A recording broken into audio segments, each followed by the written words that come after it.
No single, अरे अरे attach नहीं करा है, एक second।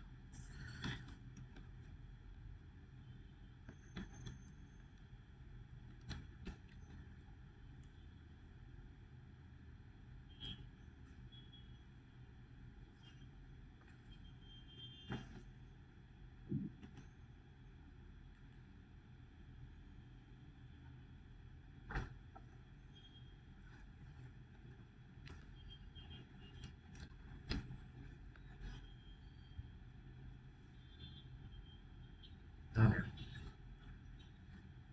ठीक है जी। साहिल, अच्छा, कहाँ? अच्छा अच्छा अच्छा अच्छा अच्छा। क्या क्या करती है लड़की? लड़की क्या करती है? क्या? आओ जी, एक बार सिलेबस देख लो। देखो, कंसेप्ट करना है अपने को, मीनिंग करना है इंटेलेक्चुअल प्रॉपर्टीज का, ठीक है जी, थ्योरीज करनी है इंटेलेक्चुअल प्रॉपर्टी की, इंटरनेशनल कन्वेंशंस करने हैं pertaining to the intellectual properties के, ठीक है जी, कॉपीराइट एंड नेबरिंग राइट्स करने हैं, ठीक है जी। अ, इसी के अंदर ही आ जाएगा subject matter, limitations and exceptions, infringement and remedies. फिर उसके बाद लॉ ऑफ पेटेंट पढ़ना है अपने को। लॉ ऑफ पेटेंट के अंदर क्या क्या पढ़ना है? Patentability, procedure for grant of patent, limitations and exceptions, infringement and remedies पढ़ना है। फिर उसके बाद लॉ ऑफ ट्रेडमार्क पढ़ना है। उसके अंदर क्या क्या? Registration of trademark, kinds of trademark, infringement and passing of remedies. फिर हमने कहा पढ़ना है प्रोटेक्शन ऑफ जियोग्राफिकल इंडिकेशंस, ठीक है जी। फिर हमने करना है बायोडाइवर्सिटी एंड ट्रेडिशनल नॉलेज करना है, ठीक है जी। फिर ये अपना अलग आ जाता है, एक आईटी एक्ट हो जाएगा। फिर साइबर क्राइम पेनल्टीज एडजुडिकेशन, ये इसी का ही है बेसिकली, ठीक है। तो इसका सिलेबस थोड़ा सा आईपीआर का थोड़ा ज्यादा है, लेकिन ध्यान रखना आप बिल्कुल जो मोस्ट इंपॉर्टेंट है वो निपटाएंगे, ठीक है। तुम्हारा भी इसी में से ही निकल जाएगा, उसका बाहर से नहीं आएगा, ठीक है ना। चलो, चलो जी, हैंडी मनो। आईपीआर बोलते हैं इसको, पूरा नहीं बोलेंगे मैं इसको, ठीक है ना। मैं इंटेलेक्चुअल प्रॉपर्टी राइट पूरा नहीं बोलूंगा, मैं इसको कहूंगा आईपीआर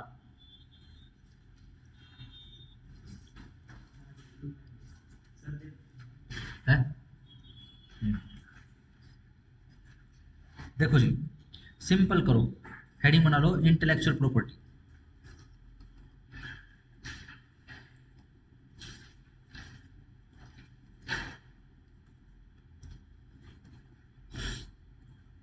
सिंपल लिख लो, द इंटेंजिबल प्रॉपर्टी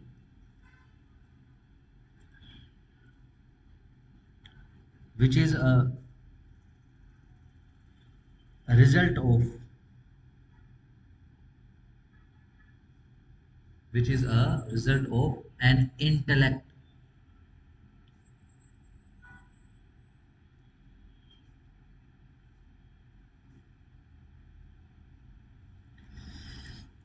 देखो, बेसिकली सिंपली सिंपली क्या बता रहे हैं कि टेंजिबल वस्तु नहीं है, बेसिकली इसके अंदर भौतिक वस्तुएं नहीं आती हैं, इसके अंदर इंटेलेक्चुअलिटी से जनित जो चीजें हैं वो आती हैं। लेट्स से, अगर मैं कहूँ, क्या तुम पोएम बना सकते हो? पोएम गाना वगैरह बना सकते हो? सोचो। नहीं, वैसे नहीं कि भी सिर्फ राइम लाइन जोड़नी है, पूरा गाना जिसको कहते हैं थोड़ा म्यूजिक में, ठीक है ना, उसके हिसाब से क्रिएट कर सकते हैं। और भाई टूटे फूटे,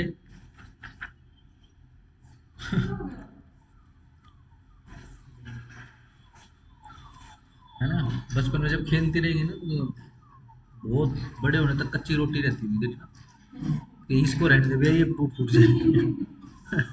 चलो। हाँ, बचपन में तुम स्टील के थे, कंक्रीट थे। चलो, ठीक है जी। देखो, सीधी सिंपल सी बात है, कोई फिजिकल प्रॉपर्टी है भाई, कैसे देख रेख करनी है, कैसे रजिस्टर करना है, कैसे इंतकाल चढ़ा, ये सब कुछ बाय लॉ अवेलेबल है। लेकिन इंटेलेक्चुअल प्रॉपर्टी के लिए या फिर जो इंटेंजिबल जो प्रॉपर्टीज है उनके लिए ऐसा कुछ नहीं है, उनमें बेसिकली ये डील करता है, इसी को बोलते हैं, देखो, which deals, the law deals into which is called IPR.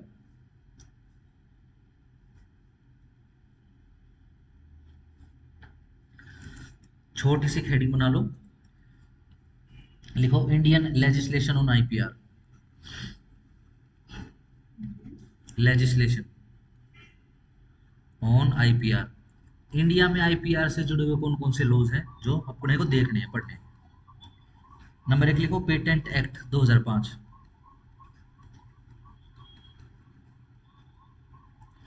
Number 2 लिखो ट्रेडमार्क एक्ट।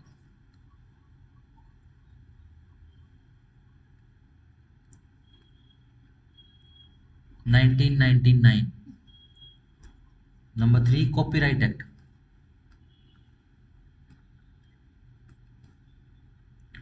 नाइनटीन 57।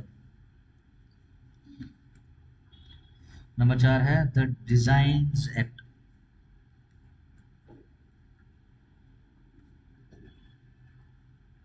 दो हजार।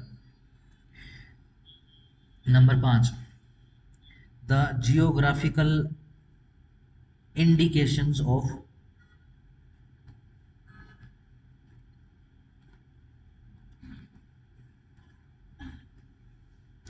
Indication of goods. ये रजिस्ट्रेशन एंड प्रोटेक्शन के लिए है, रजिस्ट्रेशन एंड प्रोटेक्शन एक्ट। ये कब का है? ये है 1999 का। रिकॉर्ड वाला दबा दिया ना मैंने। हाँ, रजिस्ट्रेशन एंड प्रोटेक्शन की बात हो रही है, ध्यान रखना इस एक्ट के अंदर। चलो जी, नंबर 6 लिखो the protection of plant and plant varieties, sorry and नहीं, plant varieties and farmers right act.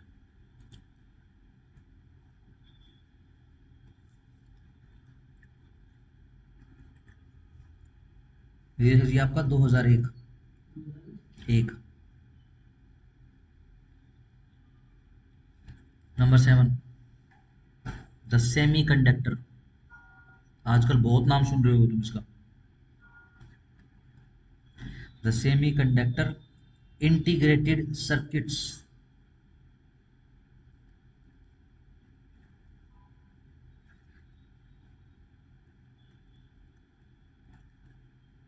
Circuits layout design है।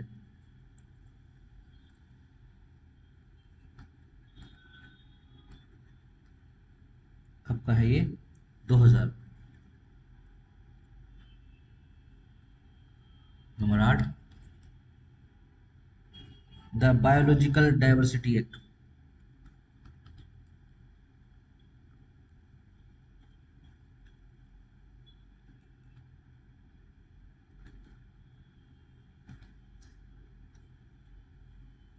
2002।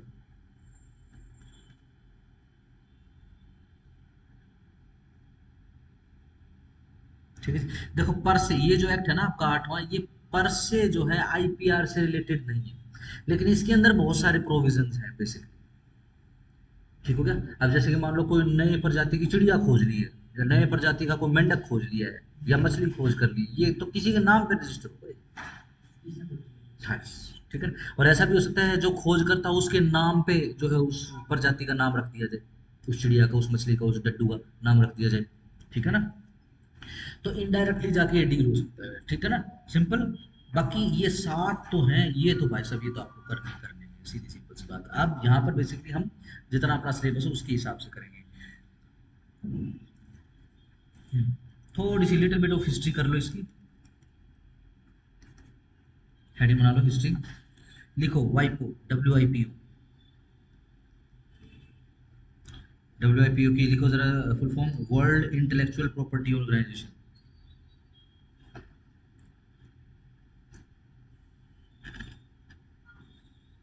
वर्ल्ड इंटेलेक्चुअल प्रॉपर्टी ऑर्गेनाइजेशन कब आई है, फुर्सत में कब आई है, या फिर बेसिकली एग्जिस्टेंस में कब आई है? 1967 लिखो।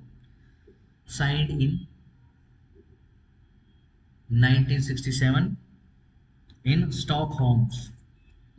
स्टॉकहोम एक जगह है, क्या गया, STOCKHOLM।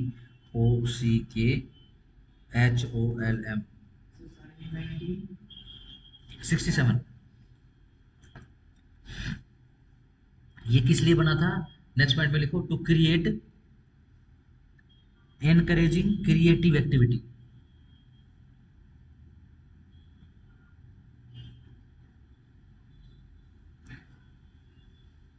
To encourage the creative activities, ठीक है जी, by promoting protection of intellectual rights।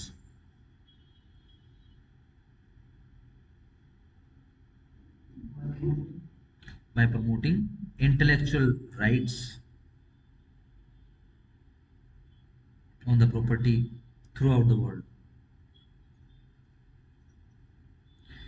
ठीक है जी, लिखो 26 अप्रैल,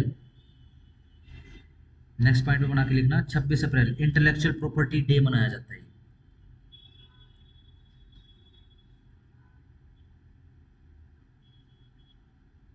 ठीक है जी, एनफोर्समेंट कब हुआ है? 1970 में एनफोर्स हुआ है। नेक्स्ट पॉइंट बना के लिखना एनफोर्स 1970। हेडक्वार्टर लिखो नेक्स्ट पॉइंट में, हेडक्वार्टर कहाँ है? Geneva, Switzerland.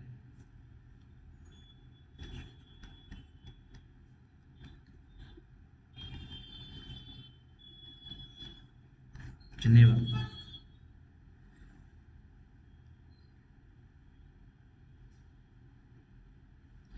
ध्यान रखना ये जो 15 इंपॉर्टेंट ऑर्गेनाइजेशन है यूएनओ की, उसमें से एक है। ठीक है जी, ये जो भी पाश्चात्य जो बेसिकली से बताए उनके बहुत काम आता है। जैसे कि रिसेंटली है, हल्दी तो खैर बहुत फेमस केस है। रिसेंटली जर्मन वैज्ञानिक्स ने बायोडिग्रेबल बायोडिस्पोजेबल पत्तल्स बनाई है, जिसको हम यहाँ पत्तल बोलते हैं। बायोडिग्रेबल प्लेट्स बनाई है। ठीक है जी, जब आप उनको देखते हो तो पत्तों से बनाई हुई है। ठीक है जी, यहाँ के वैज्ञानिकों ने, यहाँ की जो सोसाइटी उसने शोर मचाया। आजकल ये नहीं कर पाते, लेकिन यहाँ वहाँ लगे रहते हैं। ठीक है ना, क्योंकि बेसिकली अगर मान लो आप पेटेंट लेके बैठ जाओगे तो आपने ये चीज बनाई है कि नहीं बनाई है, लेकिन दुनिया के किसी भी हिस्से में जब यूज होगी तो आपको रॉयल्टी आएगी। ये इसीलिए ये बनाया गया था। ठीक है ना,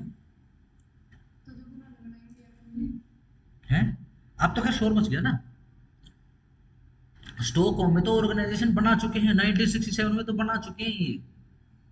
ठीक है ना, और 15 मोस्ट इंपोर्टेंट जो ऑर्गेनाइजेशन है यूएनओ की, उसमें से एक है ये। कितने हजारों लाखों पेटेंट्स ये चोरी कर चुके हैं, जिसमें से हल्दी एक है। हल्दी का पेटेंट हमने छुड़ाया, जामुन का, करेले का पेटेंट हमने छुड़ाया। ठीक है जी, दातुन का, दांत रगड़ने का, पत्तल का। ठीक है जी, और इन्होंने थोड़े दिन पहले, ये तो पता नहीं ये जर्मन वैज्ञानिक को क्या खोज ली, थोड़े दिन पहले जर्मन वैज्ञानिक जो उन्होंने प्लांट बेस्ड मांस मीट बनाया उन्होंने।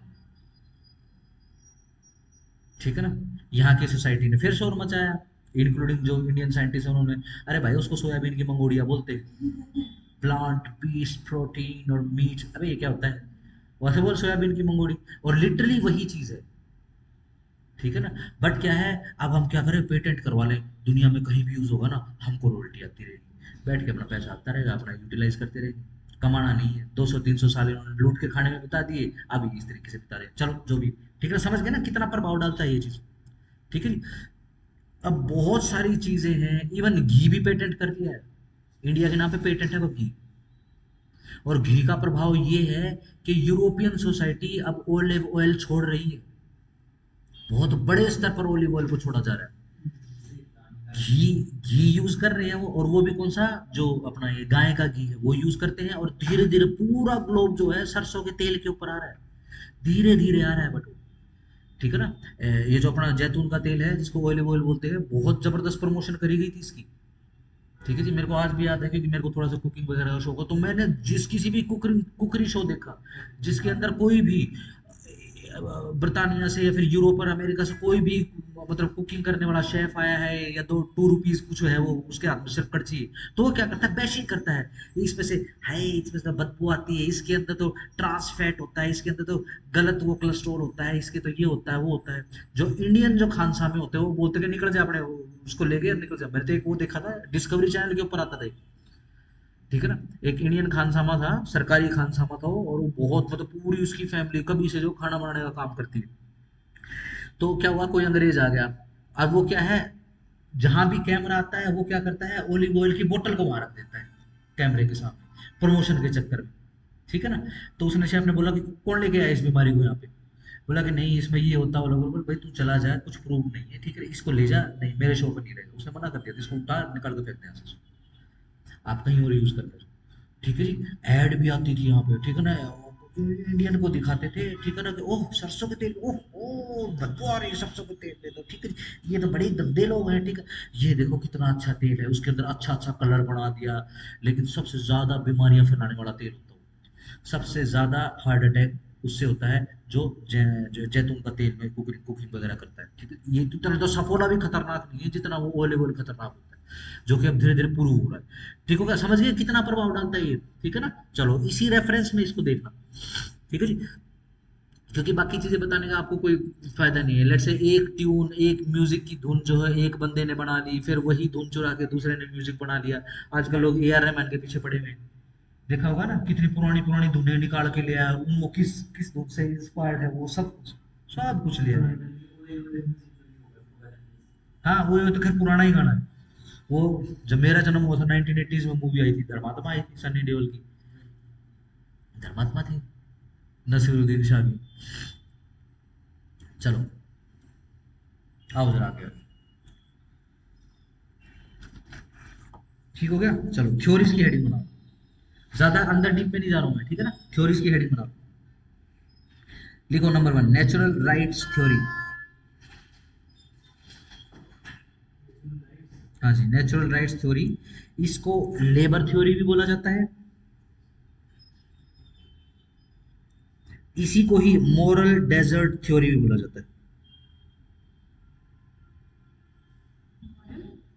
डेजर्ट, मोरल डेजर्ट थ्योरी, ये जनरली जो है जॉन लॉक्स, एक बंदा है जॉन लॉक्स, एल ओ सी क्या जी, मोरल डेजर्ट थ्योरी, ये लिख लिया लेबर थ्योरी,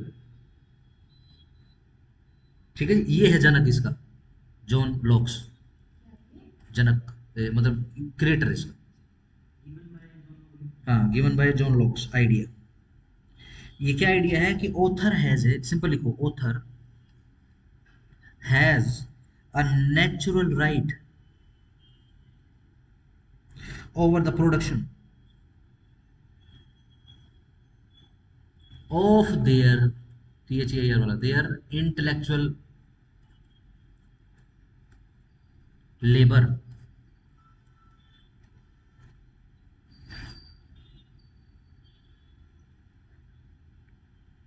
ठीक है जी।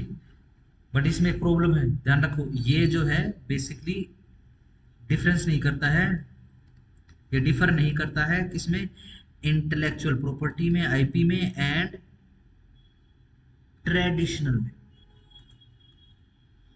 मान लो अब ये पत्तल का आविष्कार कर दिया मैंने, अबे अरे पूर्वजों को जाके देख, हिंदुस्तान में हजारों सालों से पत्तल का यूज हो रहा है, ठीक है ना, ये इसके अंदर फर्क नहीं करता है, ऑफ कोर्स अपने फायदे के लिए बनाया था इन्होंने शुरुआत में, हाँ ट्रेडिशन में कोई फर्क नहीं करता है,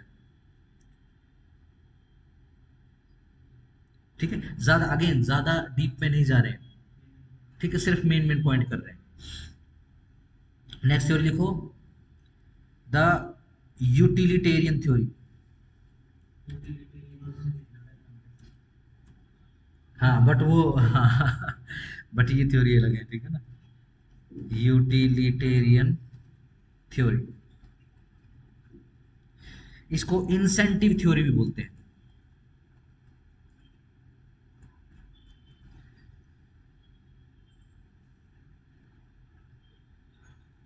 ठीक है ना, किस पर बेस्ड है लिखो, the theory is based on the fact that industrial progress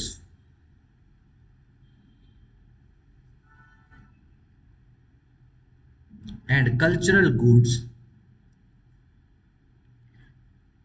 have a beneficial effect on the society,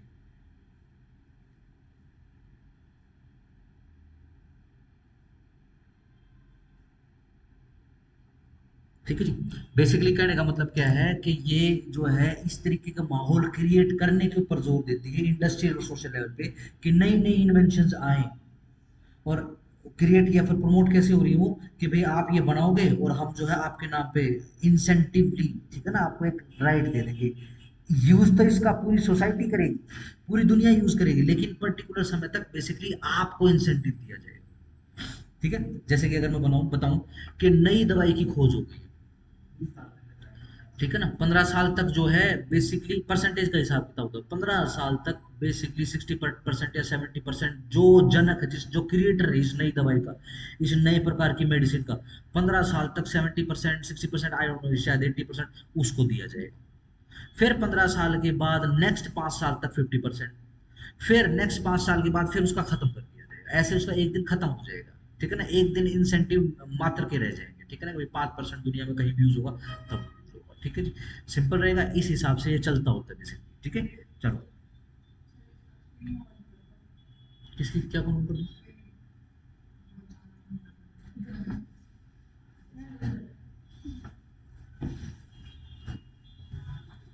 हाँ, ये भी चोट में खरुंड आएगा ना तो फिर ये दर्द भी करेगा।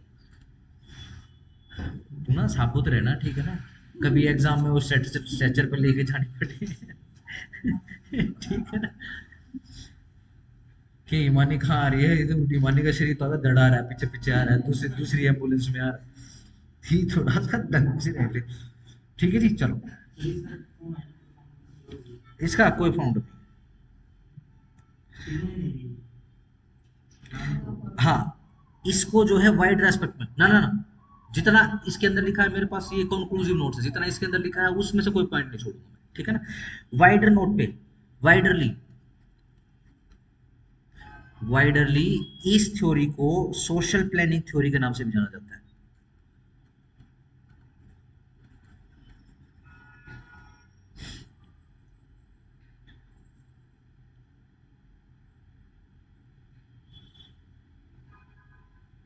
ठीक है। नेक्स्ट थ्योरी करो, the ethic and reward theory.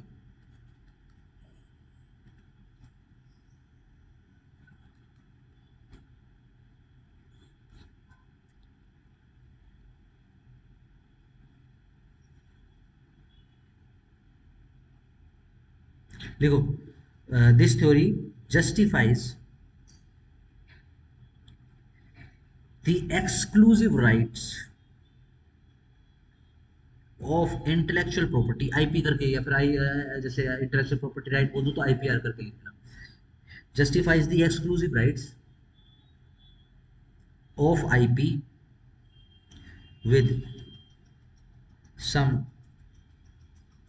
moral and ethical aspect। ठीक हो गया। चलो,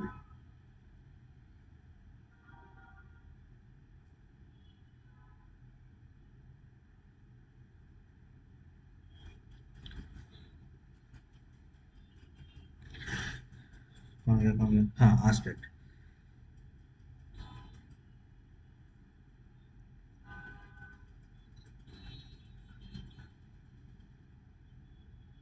हाँ, इसके साथ प्रॉब्लम क्या है कि मान लो अगर एग्जॉस्टिव एक्सक्लूसिव राइट्स वगैरह आ जाएंगे तो जितनी कॉस्ट लगी होगी ना ये प्रॉपर्टी क्रिएट करने में, उससे कहीं ज्यादा उसके पास पहुंच जाएगा। ठीक है ना, बस रहने दो इसको, आगे आ जाओ। The personhood theory, personhood, PERSON, person, personhood theory, इसको पर्सनैलिटी थ्योरी भी बोलते हैं। हीगल है क्रिएटर इसका, HEGEL।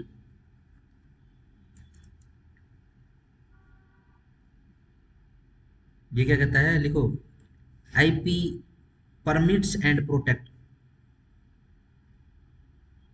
The developing of personality,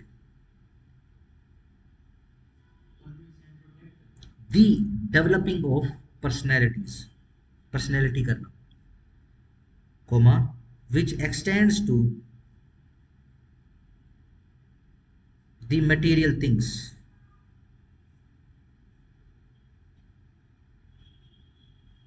in the same way the copier is considered as a thief. The copier, copy करने वाला, is considered as a thief who offers to the public someone else spirit, आत्मा, spirit, spirit.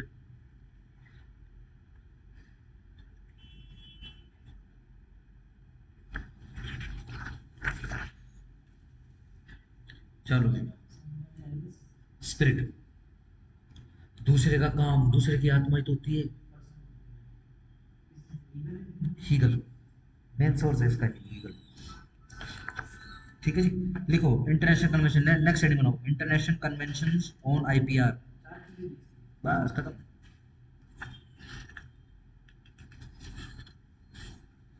Case law भी करनी है क्या इस पे?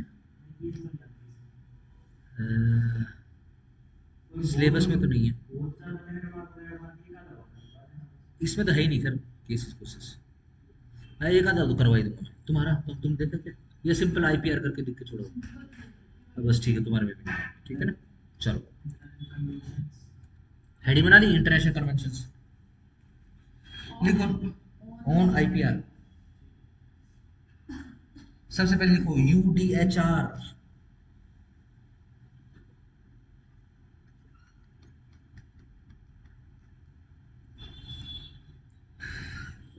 ठीक हो जी, सिंपल लिखो adopted by UNGA, adopted by UNGA on 10 दिसंबर 1948।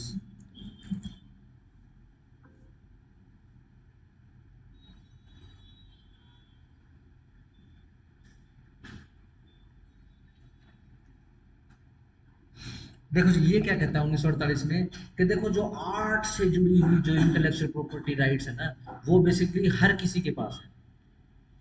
अब देखो जैसे हम गाने सुनते हैं, ठीक है ना, अब जैसे कंप्यूटर में, लैपटॉप के ऊपर काम हो रहा है, ये पेन है, ये किसी ना किसी की तो इन्वेंशन है। लेकिन मैं बीइंग ए सोशल मेंबर, एक ऑर्डिनरी सोशल मेंबर होने के नाते मैं देखो इंजॉय कर रहा हूँ। हाँ, वो बात अलग है कि मैंने इसकी पेमेंट करी है, ठीक है ना, सही।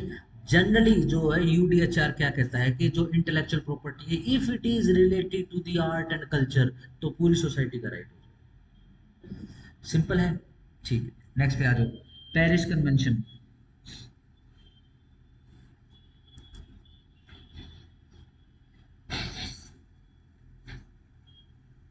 Paris convention for protection of industrial property,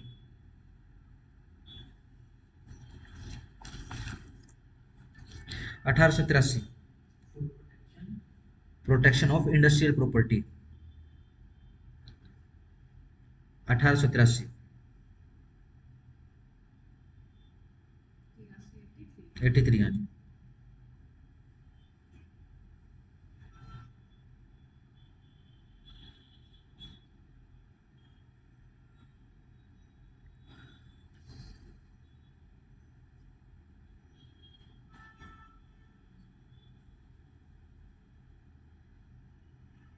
इसकी जो जो भी इसके फीचर्स थे इस कन्वेंशन के, वो लिख लो जरा। एक तो ये नंबर वन नेशनल ट्रीटमेंट की बात करता है,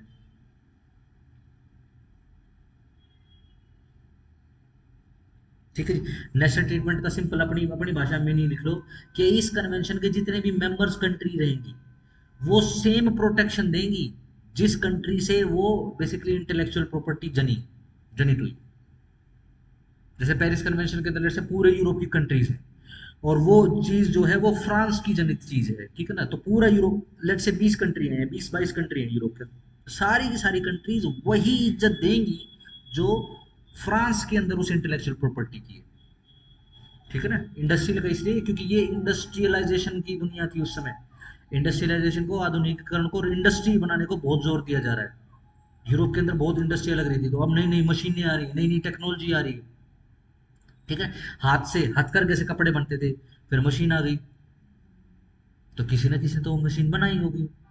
खैर, बेसिकली बेस तो वही रहा होगा कि ऐसे घुमाओ ऐसे घुमाओ, ठीक है ना, लेकिन किसी ना किसी ने तो मशीन बनाई होगी, ठीक है जी। चलो, नंबर दूसरा लिखो राइट ऑफ प्रायोरिटी। हाँ हाँ, दूसरा जो फीचर है ना वो लिखो, राइट ऑफ प्रायोरिटी। प्रायोरिटी किनको मिलेगी? जो मेंबर्स हैं कन्वेंशन के, उनको प्रायोरिटी मिलेगी। ठीक है, जैसे कि मानो नई गाड़ी आई है, बहुत सारी बुकिंग चल रही है, सोचो किसको प्रायोरिटी मिलती है? सोसाइटी में। एक जज साहब ने बुक करवा दी गाड़ी, अरे ये गाड़ी मेरे जैसे नॉर्मल आदमी ने बुक कराई, पहले किसको मिलेगी? हालांकि जज साहब ने मेरे बाद बुक कराई है। ठीक है क्या? अब जो कन्वेंशन के अंदर जो मेंबर्स है, सबसे पहले यह टेक्नोलॉजी उनको दी जाएगी। नेक्स्ट करो, independence of patents.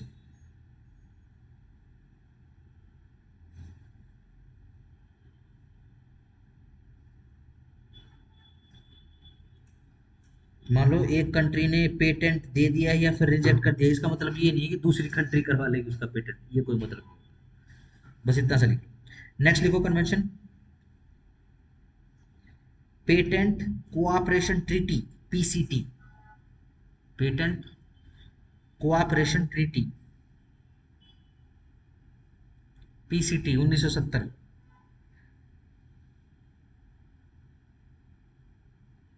Signed in Washington लिख लो।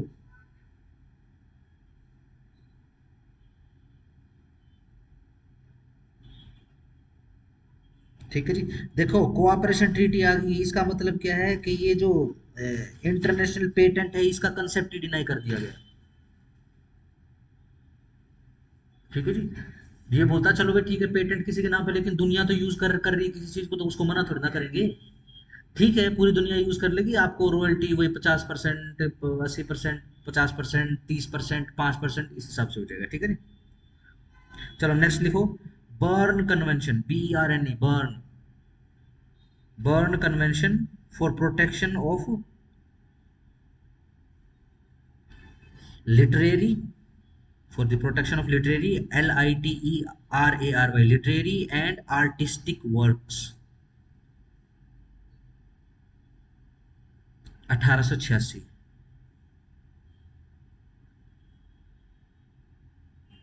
ठीक है जी। लिखो ये ओल्डेस्ट ट्रीटी है कॉपीराइट्स की अवेलेबल।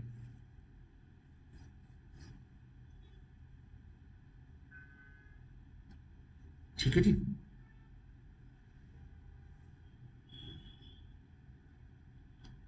ये इसमें भी वही है, नेशनल ट्रीटमेंट आ गया है इसके अंदर, इंडिपेंडेंस ऑफ प्रोटेक्शन आ गया है, कंसेप्ट ऑफ फोकलोर आ गया है।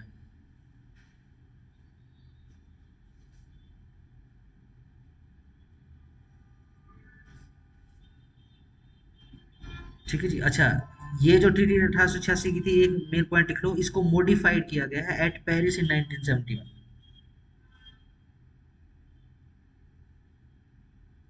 भिजवाया था ना पेटेंट कोऑपरेशन ट्रीटी, PCT। हाँ, नहीं नहीं नहीं, modified in 1971 at Paris. Next लिखो, universal copyright convention, UCC। UCC के नाम से ही पूछ लेते हैं। 1952, वही adopted in Geneva, Switzerland.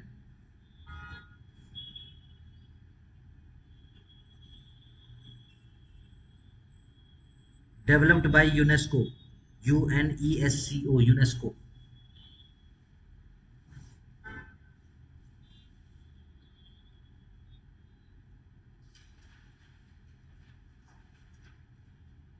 Next करो, Madrid agreement, MADRID, Madrid agreement, concerning the international registration. हाँ, Madrid agreement concerning the international registration of marks, 1891। हाँ जी, मार्क्स 1891। ठीक है जी। फिर ब्रैकेट में लिखो, इसके प्रोटोकॉल जो है वो 1989 में आए।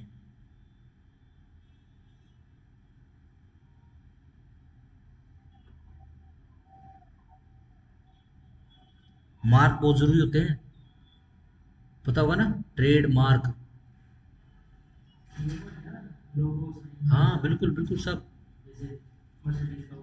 यस, निशान, निशान बहुत जरूरी है। यस, देखो नेक्स्ट देखो, रोम कन्वेंशन 1961।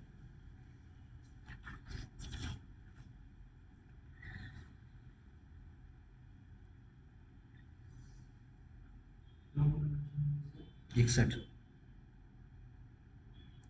ये फर्स्ट कन्वेंशन है जो डील विद नेबरिंग राइट्स।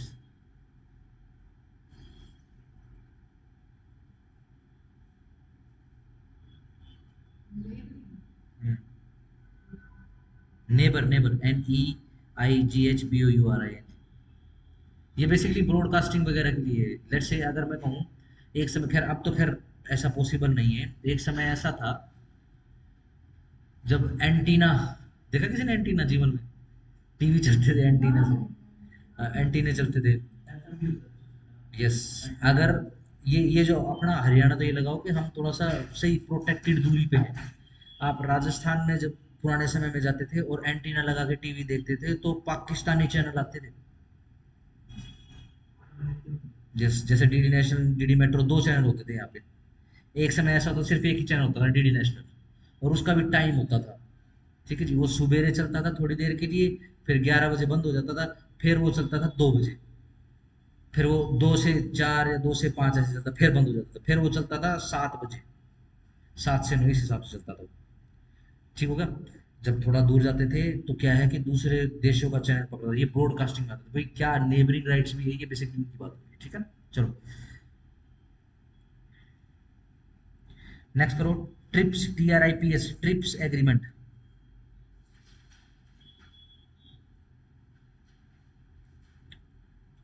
1994। लिख लो जरा इसकी full form, agreement on trade related aspects of intellectual property rights.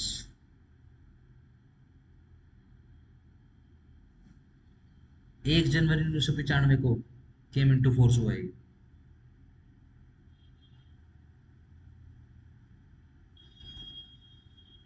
सारा का सारा बर्न कन्वेंशन के जो रूल थे वो सारे के सारे इंक्लूड है इसके अंदर। 1 जनवरी 1995 केम इनटू फोर्स। और क्या बोल दिया कि भैया ये सारा जो काम जाम है ये WTO से ऑर्गेनाइज होगा, वर्ल्ड ट्रेड ऑर्गेनाइजेशन का पार्ट बनाती है।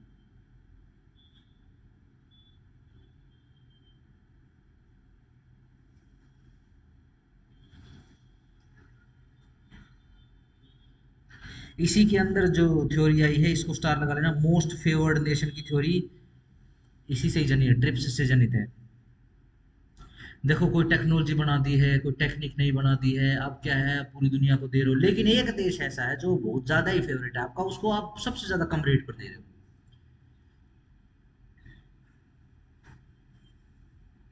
इस देश के जो इंडिपेंडेंस के बाद के जो सरकारें बनी, उन्होंने गलतियां करी। ठीक है, ये तो 2014 के बाद मोस्ट फेवर्ड नेशन का दर्जा दिया होता पाकिस्तान को, वो यहाँ पे आतंकवादी हमले करता था और हम उनको फ्री में या बिल्कुल कम दामों के ऊपर चीजें प्रोवाइड करा रहे थे, यहाँ की टेक्नोलॉजी उनको फ्री में प्रोवाइड करवा रहे थे। चलो जी।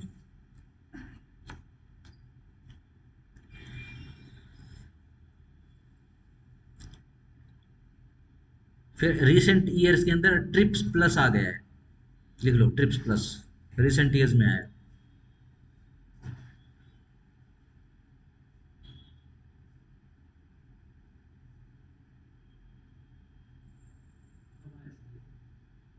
भाई ये तो नहीं लिखा हुआ, बस रिसेंट ईयर्स में लिखा हुआ बस इतना।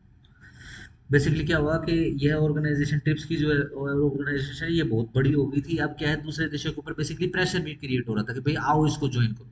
जो बाद में रिसेंटली जो कंट्रीज ज्वाइन हुई हैं इनको ट्रिप्स प्लस बोला जाने लगा। ठीक है ना? नेक्स्ट करो, सिंपल हेडिंग बनाओ, द इंटरनेट ट्रीटीज।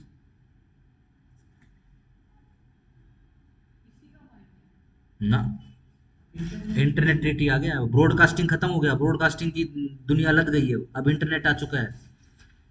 हेडिंग बनाओगे, मेन हेडिंग, इंटरनेट ट्रीटीज में पहली WCT लिखो,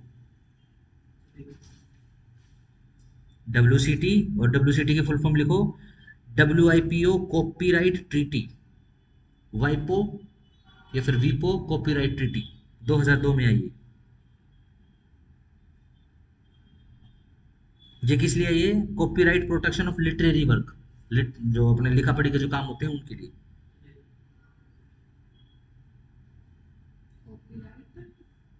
प्रोटेक्शन टू लिटरेरी वर्क्स, ठीक है जी, comma computer programs, comma databases, comma musical works, comma audio visual works, comma works of fine art and photography.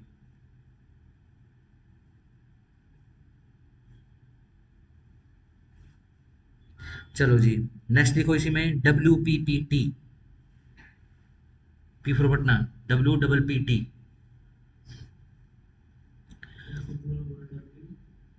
PPT, full form लिखो इसकी, P P P P for Patna, full form लिखो इसकी, वाइपो performances and phonograms treaty.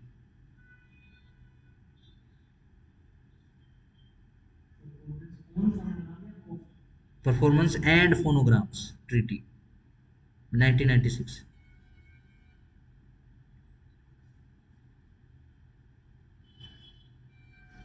ये tape record वगैरह नहीं कर लेते थे, गाने गुने जो म्यूजिक वगैरह होता था उनके ऊपर राइट्स की बात हो रही है बेसिकली, ठीक है ना।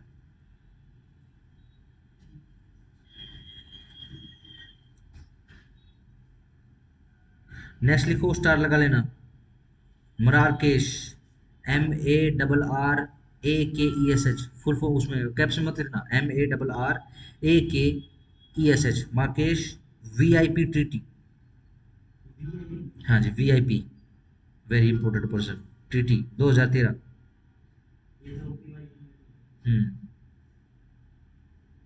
ठीक है जी।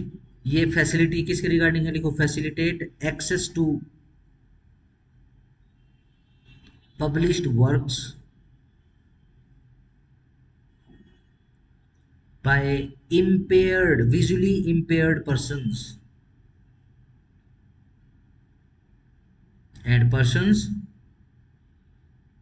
with print disability।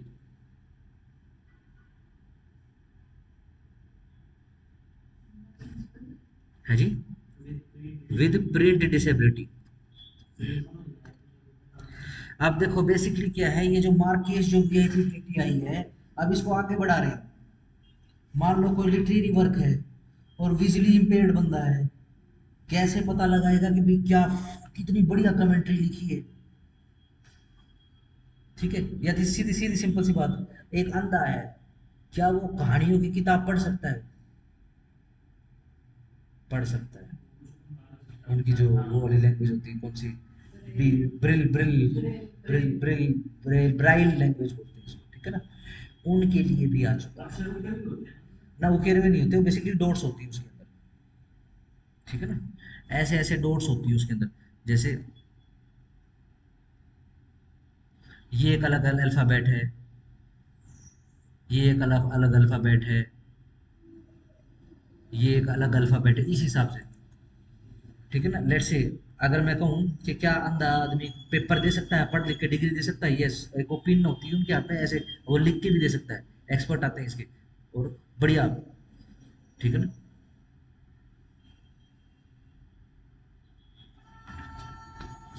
ठीक हो गया, सिंपल।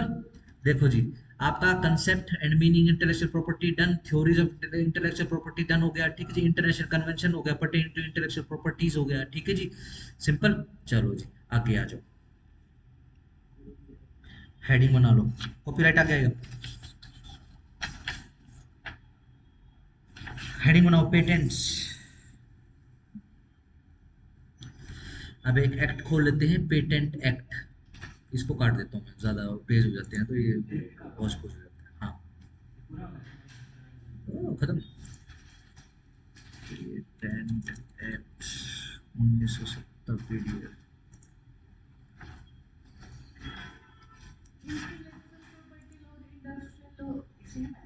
हाँ,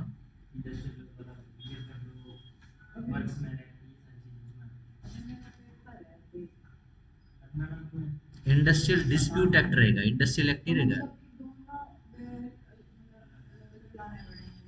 हम्म,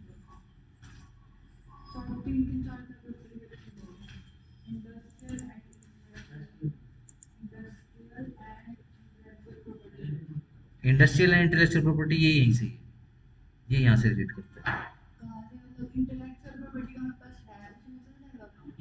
ये कर तो रहे हैं, ये तो है। इंडस्ट्रियल अलग है। ये देखो, मेरे को ये बताओ कि ये अलग अलग टॉपिक लिखे हुए हैं कहाँ? अच्छा, industrial and intellectual property. Yes yes yes yes. ये क्या है? Law of corporate finance, penology, Indian law, treatment and law of, वही है इंटेलेक्चुअल प्रॉपर्टी से जुड़ा हुआ इंडस्ट्रियल लॉ जितना है ना वो करना पड़ेगा। ये यहाँ से यहाँ की क्लास से काम चल जाएगा।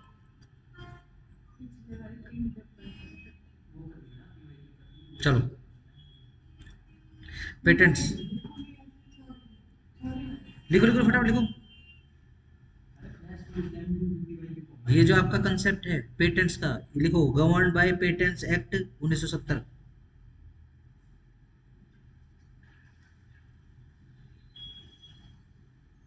वो अच्छा बड़ा एक्ट है भैया।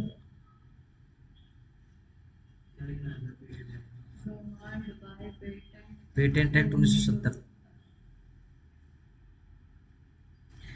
देखो, इन्वेंशन डिफाइन कर रखी है इसके अंदर।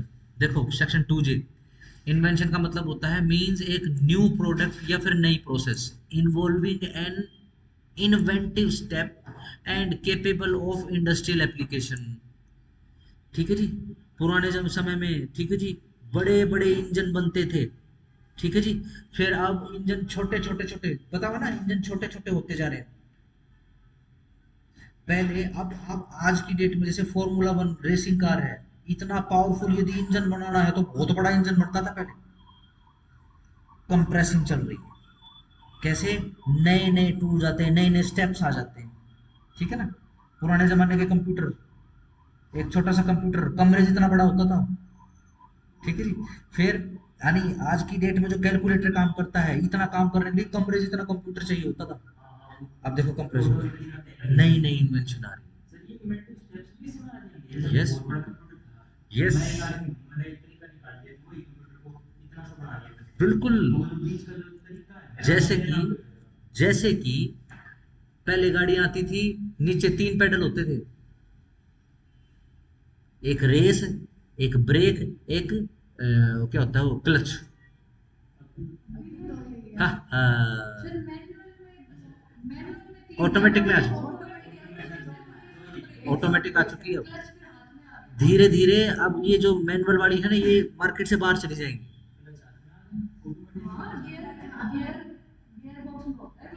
नहीं होता ही नहीं है, मतलब उसके अंदर ही होता है, आपको अलग से क्लच लगाने की जरूरत नहीं है। ब्रेक, ब्रेक और क्लच सेम होता है उसके अंदर, जैसे स्कूटियों में होता है ना, अब सेम होता है। ठीक है ना। किसी ने तो इन्वेंशन है, किसी ना किसी की तो इन्वेंशन है। ठीक है ना, तो ध्यान रखना इंक्लूसिव है। इन्वेंटिव स्टेप मतलब एक फीचर ऑफ एन इन्वेंशन, या फीचर ऑफ द इन्वेंशन है, बस खाली इतना कर लो। न्यू इन्वेंशन एल के अंदर है, मतलब कोई इन्वेंशन, एनी कोई invention, technology which has not been anticipated by publication in any document और यूज्ड इन द कंट्री। ठीक है जी। न्यू इन्वेंशन को जरूरी नहीं है कि भैया वो एंटिसिपेटेड हो, ठीक है जी, वो किसी डॉक्यूमेंट में छपे या फिर elsewhere in the world before, छोड़ दो, कुछ खास नहीं। आओ, एम पेटेंट मतलब patent for any invention granted under this act. ठीक है ना। पेटेंट एजेंट मतलब एक बंदा for the time being registered under this act as a patent agent. ठीक है ना, पेटेंट कराने वाला बंदा एजेंट, चलो ठीक। Patented article, everybody knows it. ठीक है जी। पेटेंट कॉर्पोरेशन ट्रीटी, देख लेना इसको। पेटेंटी मतलब वो वाला बंदा for the time being entered on a register as the grantee और proprietor of the patent. Proprietor है पेटेंट का, ये पेटेंट, ठीक है ना। पर्सन इंक्लूड गवर्नमेंट, अंडरलाइन कर लेना इसको। पर्सन इंटरेस्टेड इंक्लूड्स ए बंदा engaged in or in promoting research in the same field as that to which the invention relates। yes, कई बंदों ने मिलकर रिसर्च करी, ठीक है जी। टी ए फार्मास्यूटिकल सब्सटेंस, मतलब कोई नई एंटिटी इन्वॉल्विंग वन और मोर इन्वेंटिव स्टेप्स, ठीक है जी, सिंपल। आगे आ जाओ, आगे आ जाओ, आगे आ जाओ, आगे आ जाओ। रजिस्टर्ड मतलब registered under reference to section 67, underline कर लेना, यहीं से ही हो जाएगा आपका, ठीक है जी। चलो,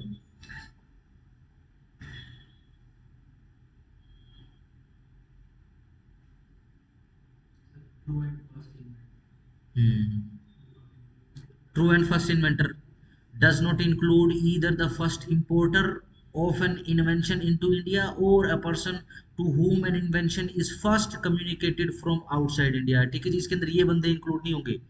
मान लो टेक्नोलॉजी तो बहुत पहले बन चुकी है, लेकिन इंडिया के अंदर इंट्रोड्यूस करने वाला एक बंदा है, उसको हम नहीं बोलेंगे कि ट्रू या फर्स्ट इन्वेंटर, नहीं, उसको नहीं बोलेंगे, ठीक है ना, वो इंक्लूडेड नहीं है, सीधी सिंपल सी बात है। यस, लेट्स से कंप्यूटर था जो हिंदुस्तान के अंदर किसी बंदे ने इंट्रोड्यूस किया।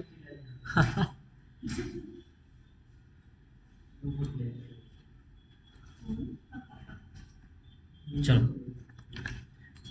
एक बार जरा इसके ना उस पे चले जाते हैं, section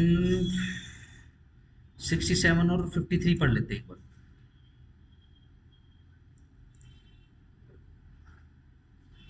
terms of patent, subject to the provision of this act, the term of every patent granted after the commencement of the Patents Amendment Act 2002 and the term of every patent which has not expired and has not ceased to have effect on the date of such commencement under this act shall be कितना 20 साल तक के लिए, कब से, from the date of filing of the application of the patent application। For the purposes of this subsection, the term of patent in case of international application filed under the Patent Cooperation Treaty designating India shall be 20 years। सीधी simple सी 20 साल को अंदर याद कर लेना with in prescribed period. चलो जी, आगे आ जाओ, अब 67 देख लेते हैं।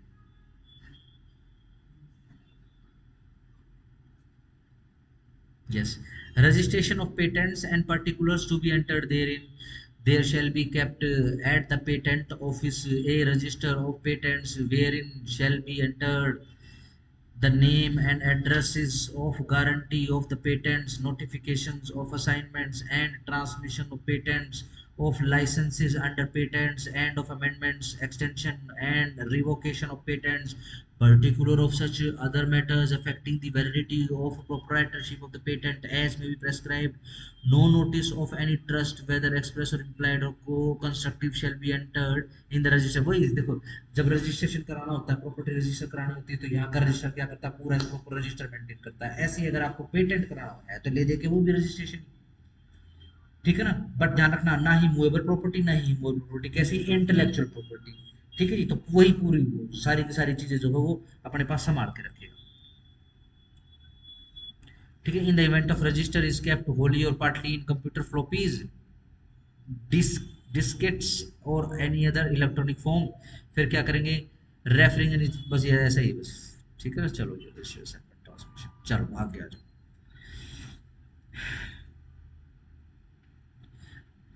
लिखो क्या पेटेंट की डेफिनेशन, लिखोगे, पढ़वा दिया पेटेंट की डेफिनेशन, पढ़ तो नहीं, लिखो जरा फटाफट, फटाफट लिखो, लिखो। A patent is defined as,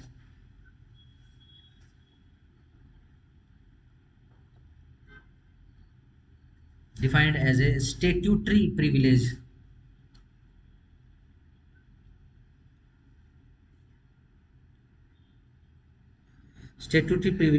granted by the government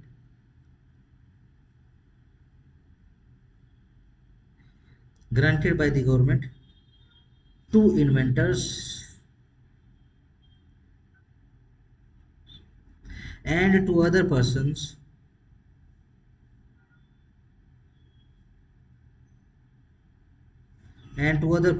driving their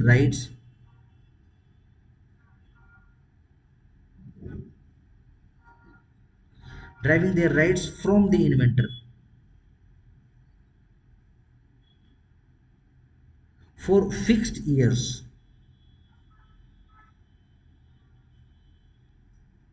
to exclude other persons from manufacturing,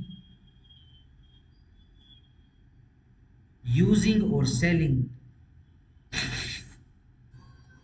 a patented product or process or process for a period of 20 years.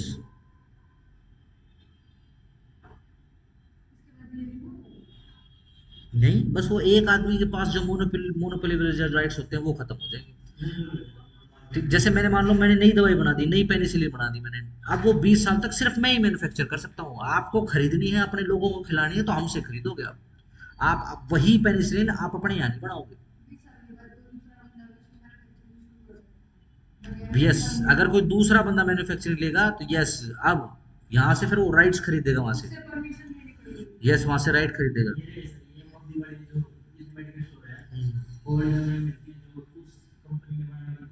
Yes, चलो पेनिसिलिन के हिसाब से मैं बताता हूँ। Penicillin पता है क्या होती है?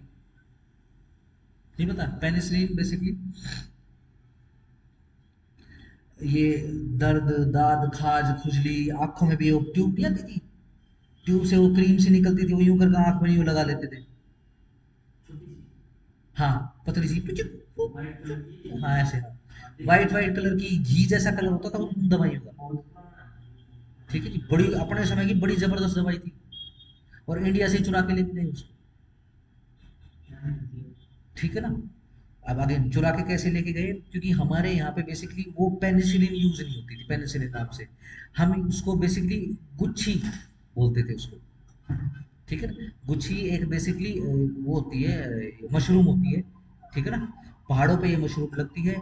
मान लो किसी को दर्द वगैरह हो, किसी का घाव वगैरह सड़ जाए, ठीक है जी, किसी की आंख दुखनी आ जाए, बेसिकली क्या करते थे, उसको पीस के घी में मिला के और पानी में रगड़ के, ठीक है जी, जो क्रीम बनती थी वो लगाने के लिए दे देते थे, ठीक हो जाता था। अंग्रेज यहाँ से आए भैया, सब कुछ चुरा के लेके गए, खानदानी चोर तो थे ही। ठीक है जी, बेसिकली क्या हुआ, उन्होंने ध्यान रखना, ये जो क्रीम बनती है ना, व्हाइट व्हाइट कलर की जो क्रीम बनती है, ये टेक्निक भी इंडियन इंडियन की टेक्निक है। बेसिकली गाय के घी में और जो भी दवाइयां हैं वो भी उनका सत्व उसको मिलाया, और गाय के घी में पानी मिलाकर उसको हाथ से रगड़ते हैं। एक समय ऐसा होता है बिल्कुल प्योर व्हाइट हो जाती है, पत्थर के ऊपर ऐसा पत्थर जो घिसे ना, ठीक है जी, हाथ से रगड़ा जाता है उसको, वो व्हाइट हो जाता है। ठीक है ना? फिर उसका यूज किया जाता है, जो भी आप क्रीम देखोगे ना, स्किन बेस्ड क्रीम है वो, ये इंडियन टेक्नोलॉजी है। लेकिन अब ये अंग्रेजों ने यूज करना था, पैसा तो लूट लिया, अब क्या करेंगे, अब इंडियन ज्ञान लूटेंगे। ठीक है जी, अब कैसे लूटेंगे भाई, पेटेंट जैसी चीज बना दो, ठीक है ना? ऐसे ही अब पेनिसिलिन जो है ब्रिटिश लोगों के पास ही रही वो कितने सालों तक, 20 साल तक। ठीक है जी, फिर उसके बाद क्या है, आप देखो इंडिया ने पेनिसिलिन के राइट खरीदे हैं, ऐसे ही हल्दी के राइट खरीदने पड़ जाते हैं, पालक, बैंगन, ये सब्जियां खाने के राइट खरीदने पड़ते हैं, बहुत महंगा हो जाता है यहाँ पे। ठीक है ना? लेकिन इंडिया के लोग सजग हो गए, ठीक है जी, जो पुराने पुराने जो पेटेंट है उनको भी चैलेंज करने में लगे हुए हैं। ठीक है ना? जिसमें से एक ये भी पेटेंट है कि ये जो मल्लम लगाते हैं ना, पूरी दुनिया मल्लम लगाती है, ये ऑइंटमेंट के नाम से मिलता है, ये Indian technology, Indian technique, Indian invention है बेसिकली। हाँ, अभी अभी भी मिल जाती है। ये बेसिकली इसलिए नहीं दिखती क्योंकि जो हम जो ये जो अंग्रेजों का जो मेडिसिन एक्ट ये देखते हैं ना, फार्मास्यूटिकल एक्ट देखते हैं, उसके अंदर ही ये लिखा हुआ है कि जो भी लोकल दवाई है, लोकल इलाज, उसको डिमोट करना है। ठीक है ना? धागा बांध के ठीक हो जाते हैं। लेकिन क्या बोला, इसको विच क्राफ्ट बोल दिया अंग्रेजों ने। अब विच क्राफ्ट बोलेंगे तो अपने यहाँ से वो मैग्ना कार्टा नाम की बीमारी है, वहां से वो क्या लेके आएंगे, उठा के ले आएंगे और बोलेंगे ठीक है, जितने भी ये जो जादू टोना करते हैं इनको मार दो। ठीक है जी।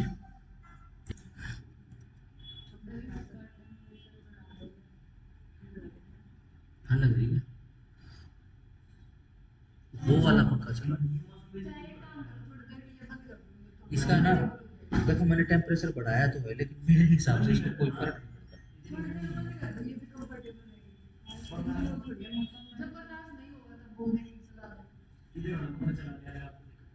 हाँ, वो चला लो, फिर बंद कर दिया अभी तो।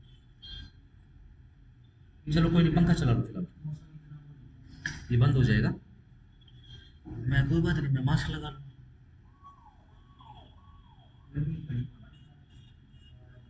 ना टेम्परेचर भी, आज दवाई ली है मैंने बेसिकली, आज सुबह से दवाई लेके बैठा हूँ।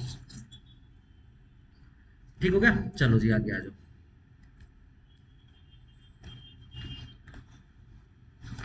ठीक है, लिख लिया, सिंपल लिखो, नेक्स्ट हेडिंग बनाओ। तीन टेस्ट हैं भैया ऑफ पेटेंटिबिलिटी की, थ्री टेस्ट ऑफ पेटेंटिबिलिटी।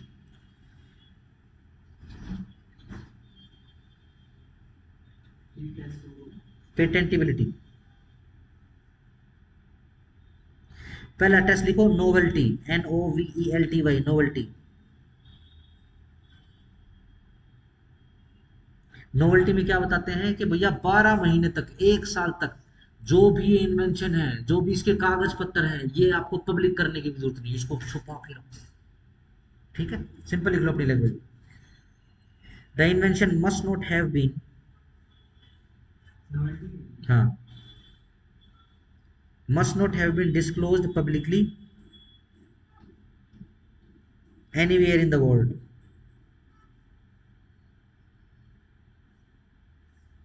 ठीक है ना, बट ध्यान रखना नेक्स्ट पॉइंट पे लिखो, नोवेल्टी खत्म हो जाएगी फर्स्ट सेल होते ही।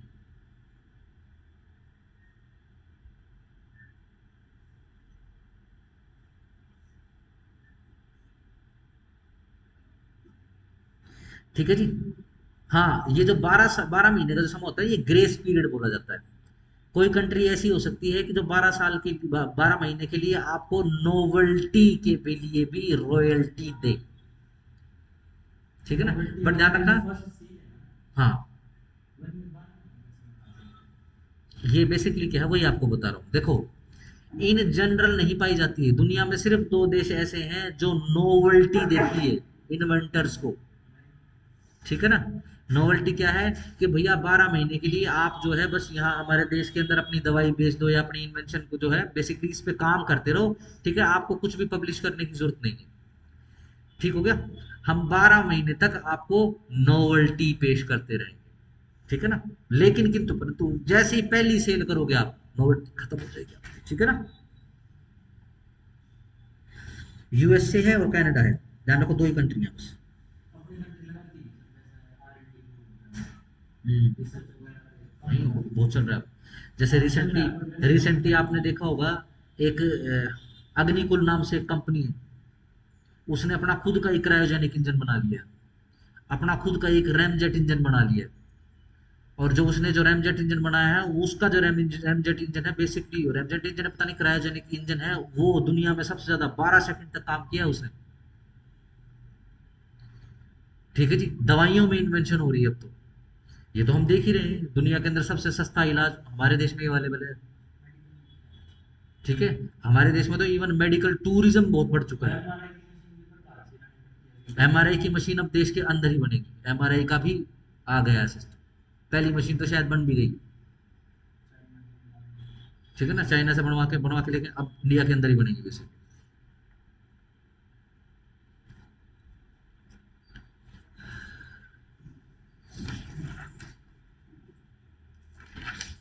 नेक्स्ट करो, दूसरा टेस्ट लिखो, लिखो यूटिलिटी। हम्म,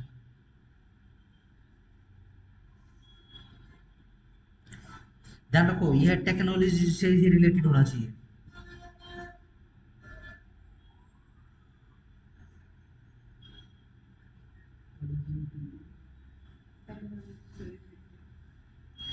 इसके अंदर जो ये बेसिकली किन इन्वेंशन पर होता है, जो not mere a scientific invention है। ठीक है जी, not more than a mere scientific principle और एन एब्स्ट्रैक्ट देयर ओन। ठीक है जी, बस इतना ध्यान रखो इसको। तीसरा टेस्ट लिखो, इन्वेंटिव, स्पेलिंग लिखो जरा इसकी,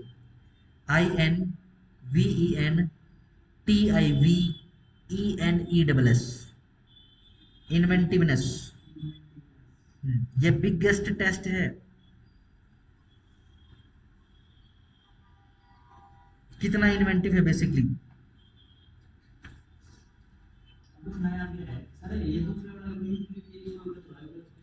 देखो यूटिलिटी में सिर्फ इतना लिखा हुआ है कि ये जो पेटेंटेबल इन्वेंशन है ये must have been commercial utility, ये तो नंबर वन इसकी कमर्शियल यूटिलिटी होनी चाहिए।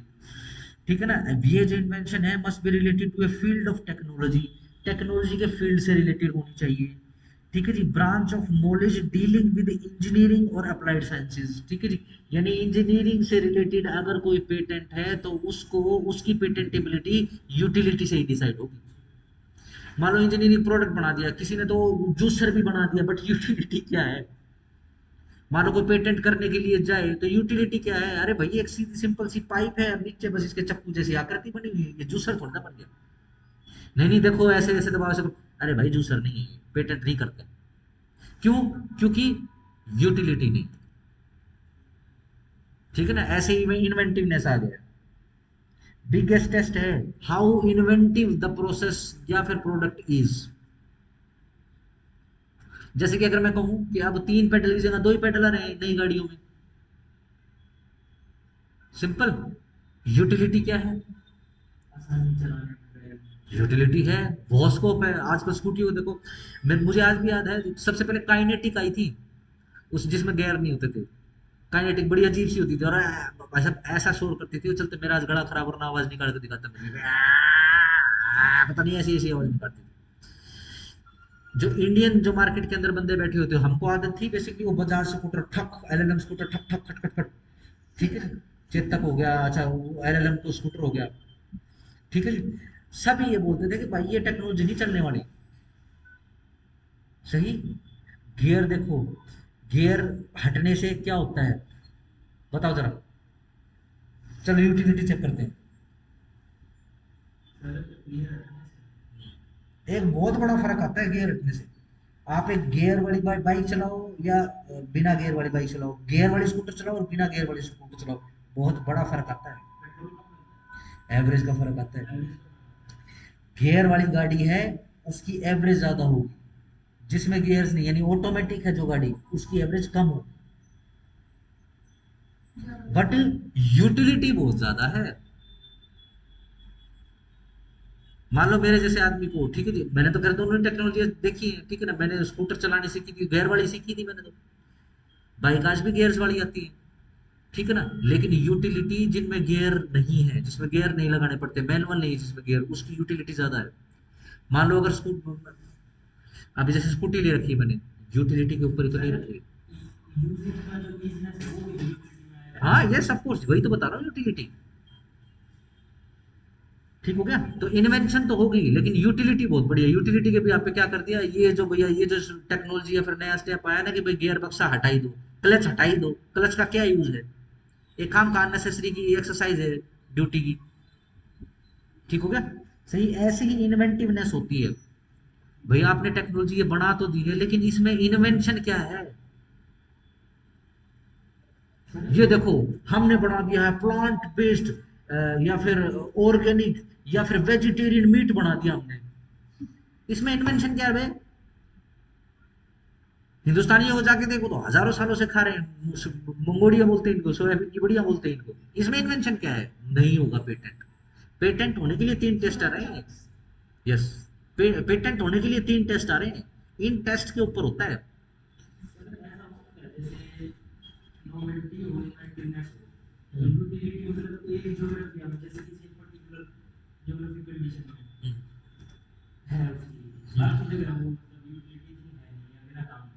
देखो अगर ज्योग्राफिया से जोड़ोगे, देखो सीधी सिंपल सी आपको बात बताओ, अगर आप ज्योग्राफिया से जोड़ोगे किसी भी पेटेंट को तो फिर तो वैसे सवाल नहीं बनेगा।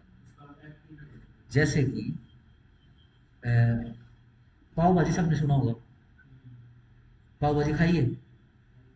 किसी ने लाडी पाव खाए हैं? देखो ये जो पाव भाजी है बेसिकली मुंबई की देन, ठीक है ना। मुंबई के अंदर जो पाव बनते हैं उसको बोलते हैं लाडी पाव, सिर्फ पाव। ठीक है ना। वो क्वालिटी में बहुत ज्यादा सुपीरियर होते हैं। ठीक है ना। वो कैसे बहुत स्पॉन्जी होता है, यहाँ तो भाई साहब पाव के को तो पूरे पाइया पाइया वो एकदम दबता ही नहीं, इतना भारी सा। आप 2 पाव खाओगे ना देसी का पेट भर जाएगा आपका। लाडी पाव इतना ज्यादा सॉफ्ट होता है, मतलब ब्रेड भी क्या सॉफ्ट होता है उसके साथ। लेकिन लाडी पाव मुंबई से बाहर जाके बना ही नहीं सकते। क्यों? क्योंकि ज्योग्राफिया के अकॉर्डिंग होता है, वहां की हवा पानी ऐसा है। हाँ सप्लाई, लेकिन उनकी लाइफ बहुत छोटी है। ठीक है सर, बिल्कुल है। क्या वो खमीर उठा के आटा ही तो है, और दूध में, दूध और मक्खन में पका रखा है वो। यस, खत्म। खमीर तो वैसे ही सड़ा के बनता है। खमीर अब जैसे ब्रेड होता है, अब बहुत छोटी लाइफ होती है ब्रेड की उसकी। आजकल तो पता नहीं क्या कुछ करने लग गए। अब वो डेट तो 10-10 दिन की लिख देते हैं उसके ऊपर, लेकिन वो हो जाता है, सख्त हो जाता है। ठीक हो गया, सिंपल। वो वहीं पे ही यूज हो सकता है। सिंपल हो गया। ज्योग्राफिया के साथ हम ना जुड़े तो बेटर रहेगा, वरना बहुत टेक्निकल हो जाएगा। ये पता नहीं, एक एग्जांपल हो रहा था, याद आया था मुझे।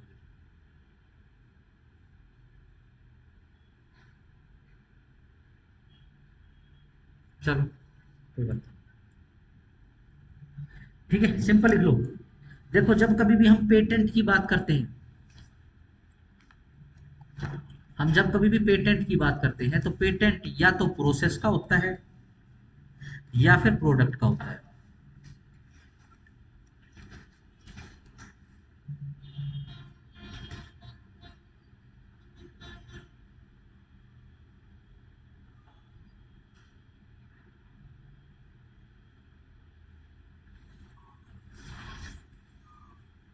इस पे करने के, इसकी हिस्ट्री हिस्ट्री करवाऊं क्या?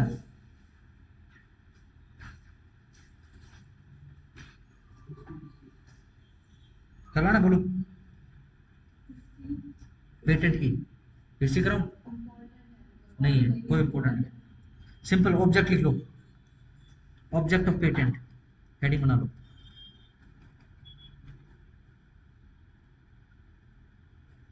चलो जी, इस पे केस लो, लिख लो। विश्वनाथ प्रसाद, ब बकरी, विश्वनाथ प्रसाद राधेश्याम, पूरा नाम है Vishwanath Prasad Radheshyam, versus Hindustan metal industry, HMT, HMI।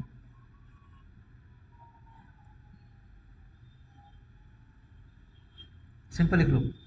To encourage scientific research and new technology.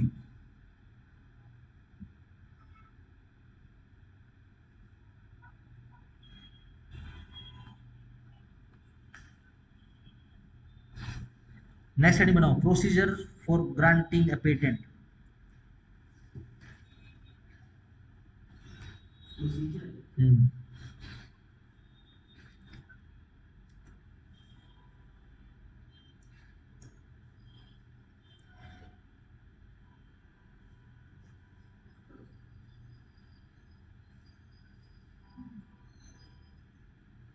देखो जी, देख लो जरा प्रोसीजर।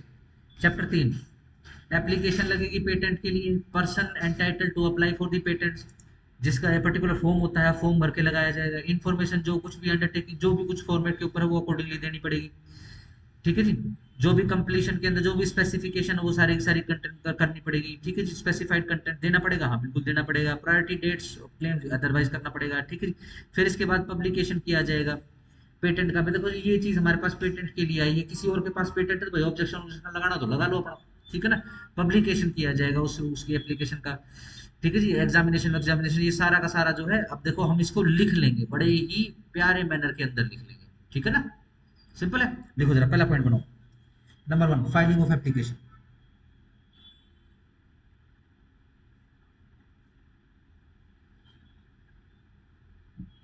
सिंपल अपनी लैंग्वेज में लिख लो। 12 महीने के अंदर अंदर कंप्लीट करके देना पड़ेगा आपको ये प्रोसेस, एप्लीकेशन भरने का। हम्म।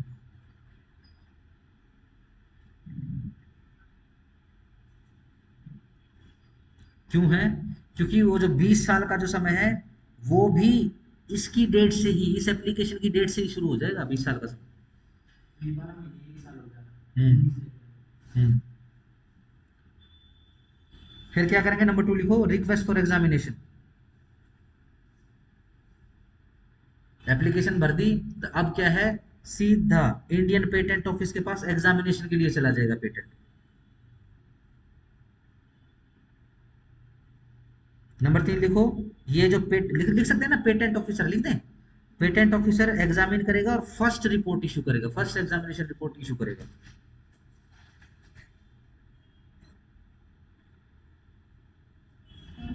रिपोर्ट, एग्जामिनेशन रिपोर्ट पेश करेगा। भाई देखो ये चीज रजिस्टर होने के लिए हमारे पास आई है। अब देखो किसी का कोई ऑब्जेक्शन वगैरह तो नहीं है, ठीक है जी। इसलिए चौथा बनाओ जरा पॉइंट, एप्लीकेंट को 12 महीने मिलेंगे ऑब्जेक्शन डील करने के लिए।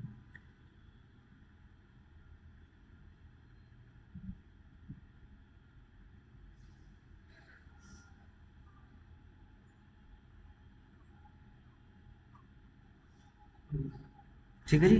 अगर इंटरनेशनल लेवल का है भैया तो फिर एप्लीकेंट को, नेक्स्ट पॉइंट बनाओ, एप्लीकेंट को 12 महीने और मिलेंगे फ्रॉम फर्स्ट फाइलिंग डेट से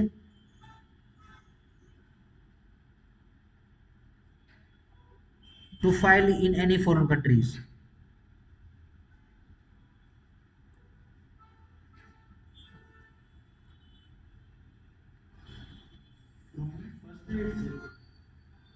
from filing date to file in foreign countries.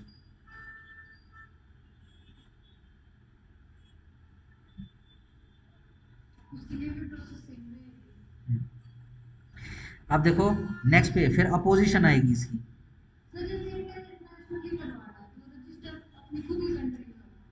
Yes, यहाँ हो सकता है बिल्कुल, जैसे यहीं की इन्वेंशन हो, यहीं पे पेटेंट मंगवा रहे हैं, ठीक है ना, लेकिन चीज ऐसी है जो यूनिवर्सल यूटिलिटी की है, यूनिवर्सल एप्लीकेशन की है, तो अब इंटरनेशनल लेवल पे भी चेक करना पड़ेगा कहीं और किसी ने पेटेंट तो नहीं करा रखा।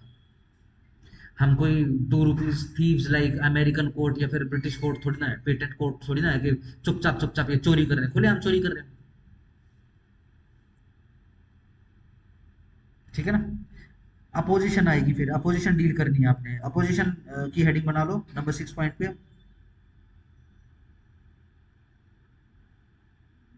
ठीक है, ये देखो सेक्शन 25 स्क्रीन के ऊपर, अपोजिशन टू द पेटेंट।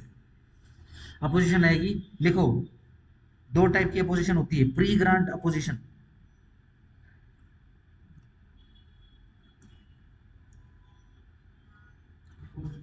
और number 2 post grant opposition.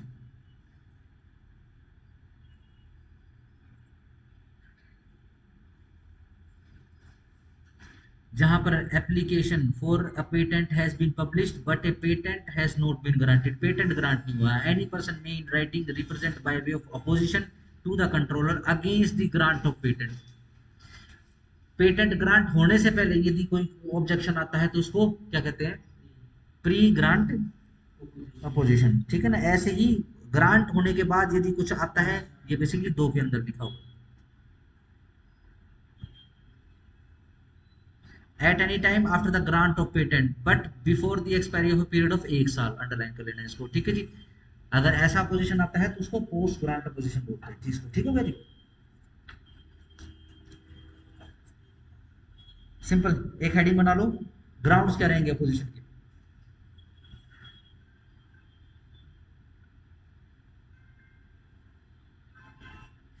Number 1 लिखो, patent wrongfully obtained.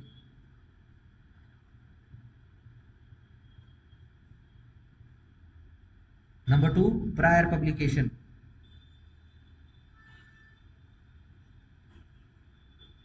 Number 3 star लगाना है नंबर 3 पे, द इन्वेंशन वॉज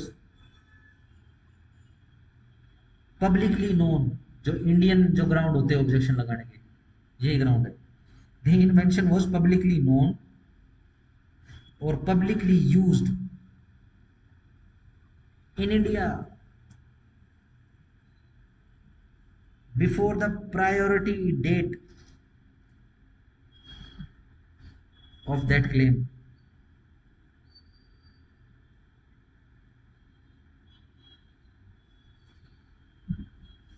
नेक्स्ट लिखो, the invention is obvious and do not need any inventive step.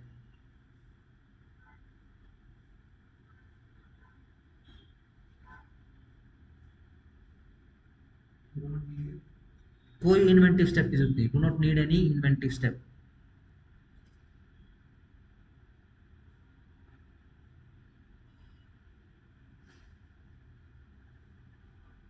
ये जो आपको चीनी दिखाई देती है, शुगर दिखाई देती है, ये जो शुगर दिखाई दे रही है ना, ठीक है ना, ये इंडिया की देन है, बट शुगर का पेटेंट यूके के पास है। कोई बात नहीं, कोई फर्क नहीं पड़ता है, बीमारियां बढ़ाती है, नाम ही शुगर है। यहाँ पर कैसे यूज होती है, यहाँ पर खांड के नाम से यूज होती है। और मिश्री देखी किसी ने, देसी मिश्री, धागे वाली मिश्री, क्या कमाल की चीज है। सट्टा, सट्टा या सट्ठा, सट्ठा, सट्टा, ठीक है। हाँ, मुझे याद है जब छोटे थे, जब दादी खिलाती होती थी, जब कभी टॉफी खाने का बोलते ना, दादी टॉफी खानी, वो तोड़ के ऐसे ऐसे ही वो पीसते थे उसको बेलन से, या वहां पे ऐसे दादी के पास वो होती थी, क्लिचर्स होते थे। बहुत कम हो गया बट, ठीक है ना, बहुत कम यूज हो, क्योंकि लोगों को नहीं पता है, बहुत फायदेमंद होती है शरीर के लिए, गले के लिए बेसिकली। लेके आऊंगा।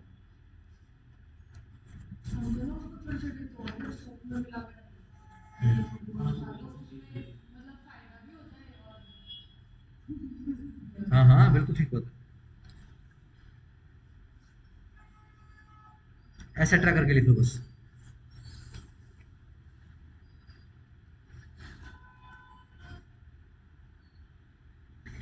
ये देखो जी, अब इसके अंदर सेक्शन 3 है।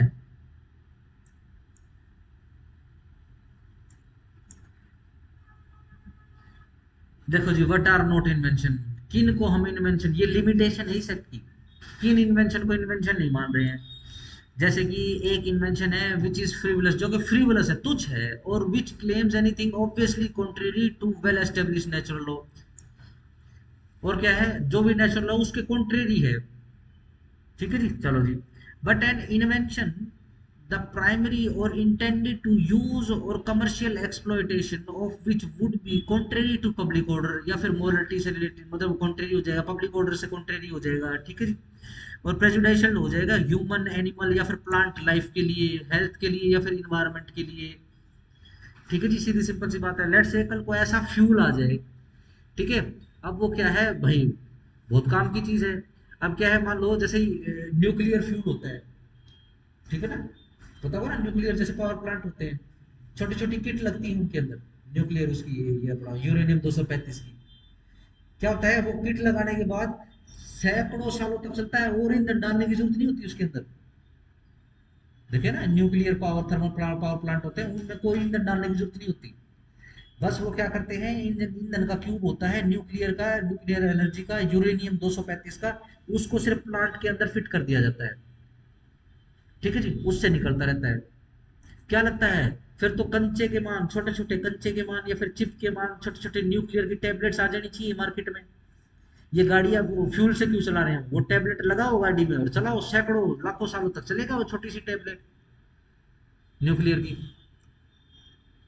ठीक हो गया। बट रेडिएशन कहाँ लेकर जाएंगे।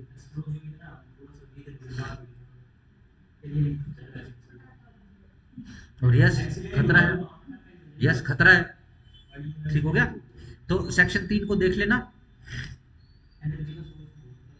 हम्म, अब तक का सबसे क्लीन एनर्जी का सोर्स है, लेकिन खतरा बहुत ज्यादा है।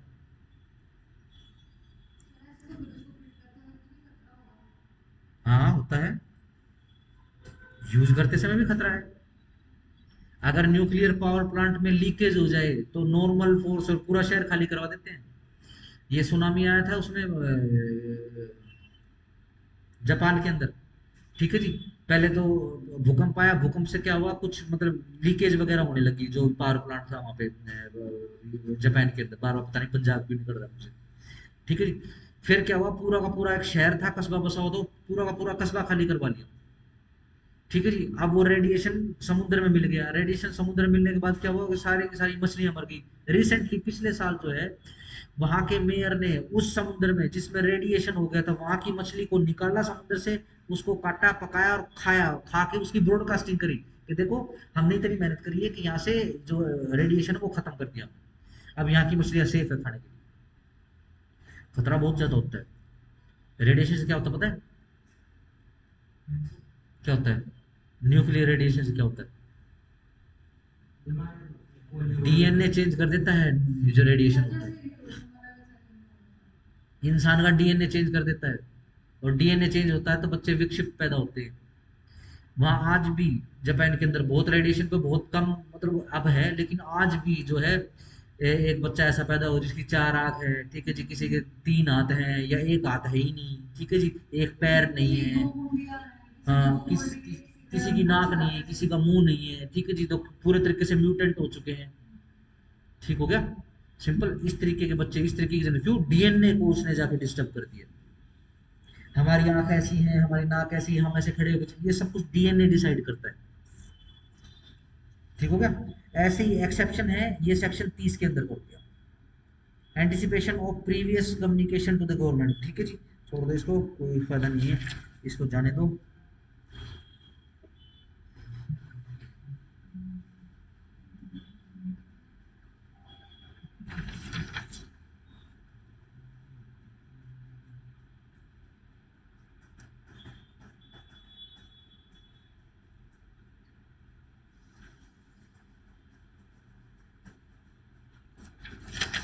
ये अब मुझे ये बताओ कि जैसे कि भाई स्पेसिफिक सेक्शंस के ऊपर सवाल है क्या, कि जैसे सेक्शन 49 है,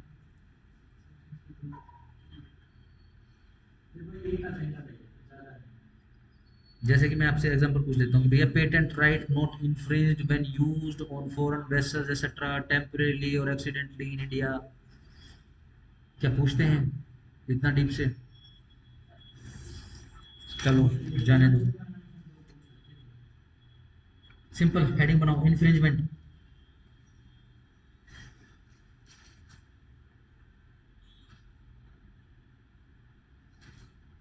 इन्फ्रिंजमेंट लिखे, लिखो, it occurs when someone makes, use, sells a product which is covered by a patent। Infringement हो गया है।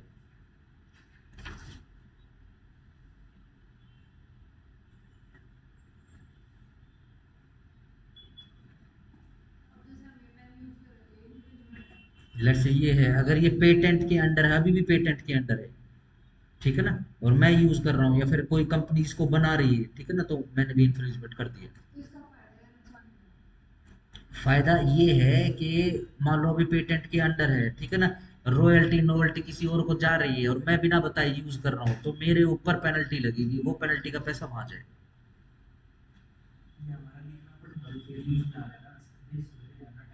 ठीक है ना, और पेन पेटेंट भी नहीं है, देखो पेन पेटेंट नहीं रहे, अब जिस समय पे पेन बना होगा, लेकिन अब पेटेंट बनी है।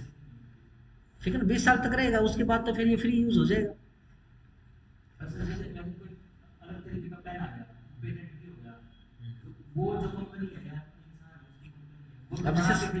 अब जैसे स्पेस में लिखने वाला पेन था, ठीक है जी, शुरुआत में पेटेंट था, वो कुछ समय के लिए पेटेंट रहा, जब तक वो पेटेंट था तब तक लेट से कि वही पेन है, और पेटेंट में ये फिलहाल ये मेरे को ये यूज करने के राइट खरीदने पड़ेंगे, जो भी पेटेंटी है उससे।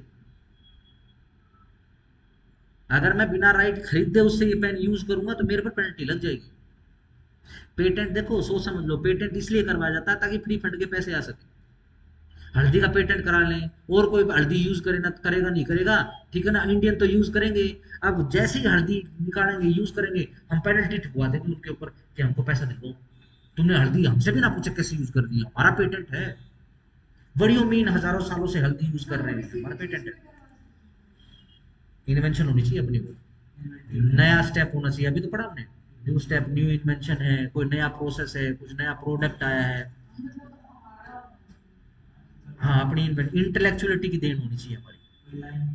ठीक है ना, अब हल्दी इंटेलेक्चुअलिटी की देन है, हल्दी तो पूरे पृथ्वीलोक पर उगती है, लेकिन एक इंटेलेक्चुअल सोसाइटी ने उसका यूज ढूंढा। हाँ बिल्कुल, गाना लिख के करा सकते हो, नया म्यूजिक इंस्ट्रूमेंट बना के करवा सकते हो, नया म्यूजिक पूरा कंपोज करके करा सकते हो, जो भी कंपोजर होता है नया म्यूजिक बनाता है, पेटेंट कराता है उसको।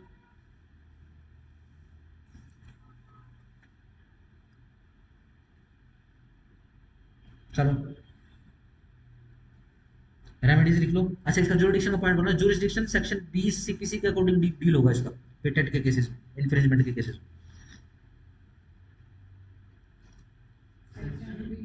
सेक्शन 20 सीपीसी के अकॉर्डिंग। सर जैसे कोई म्यूजिक है हम्म और इनको जैसे रिमिक्स कर देते हैं, हम्म, लाइंस वही आ रही है, थोड़ी वो ट्यून भी वही है, तो उसके लिए वो खरीदते हैं। यस। अब आमिर खान ने मूवी बनाई लाल सिंह चड्ढा, वो फॉरेस्ट गंप की सीन टू सीन कॉपी है, ठीक है ना। तो आमिर खान ने सबसे पहले जो फॉरेस्ट गंप का जो डायरेक्टर है, यानी जिसके पास पेटेंट के राइट है, उससे खरीदे उसके राइट, राइट उनसे यूज करने के राइट, ठीक है ना। आमिर खान नहीं खरीदेगा, डायरेक्टर और प्रोड्यूसर खरीदेगा। जो आमिर यूज खान करेगा वही तो डायरेक्टर है खरीदेगा। ना। आमिर खान ही तो प्रोड्यूसर है उस मूवी का, डायरेक्टर प्रोड्यूसर वही है। आमिर खान प्रोडक्शंस की देन है बेसिकली। ठीक हो गया, सिंपल। नेक्स्ट हेडिंग बनाओ, रेमेडीज क्या है पेटेंट के केस में, इन्फ्रिंजमेंट के केस में क्या है रेमेडीज। लिखो नंबर 1 एडमिनिस्ट्रेटिव रेमेडीज।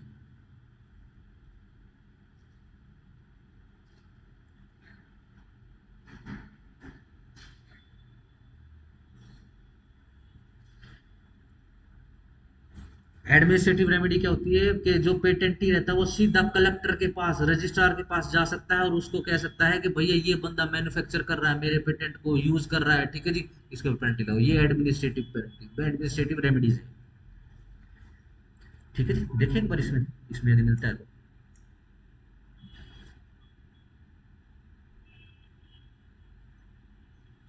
ये रे, सूट्स कंसर्निंग टू इन्फ्रिंजमेंट, ये जुरिडिक्शन आ गया इसका।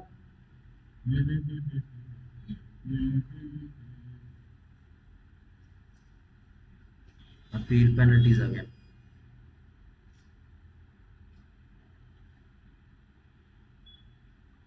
ठीक है जी। इसके बाद देखो सिविल रेमेडीज। सिविल रेमेडीज में लिखो इंजंक्शन, डैमेजेस।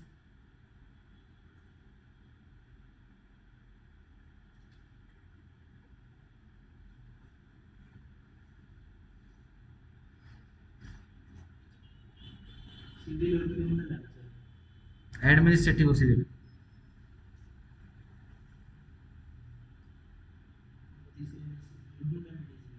106 को भी स्पेसिफिक कर लेना। सिविल रेमेडीज के अंदर वही इंजंक्शंस हैं और डैमेजेस हैं। नहीं, एक बार ये लिखो जरा, फटाफट लिखो, सिविल सिविल रेमेडीज में लिखो डैमेजेस और इंजंक्शंस, ठीक है ना। 106 आपका, अगर जबरदस्ती आप किसी को धमकी दे रहे हो कि इन्फ्रिंजमेंट प्रोसीडिंग तेरे खिलाफ चलाऊंगा, तो उनके लिए बेसिकली रेमेडी,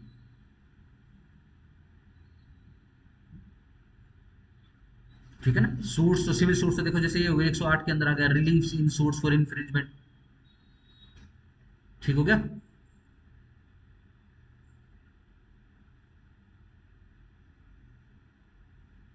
चलो जी,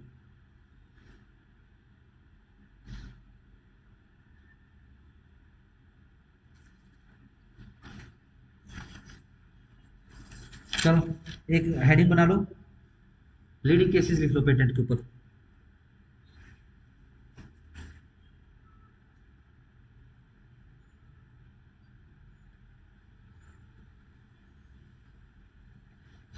लिखो पहला केस, Novartis, NOVARTIS, Novartis versus union of India, star लगा लेना इसके ऊपर।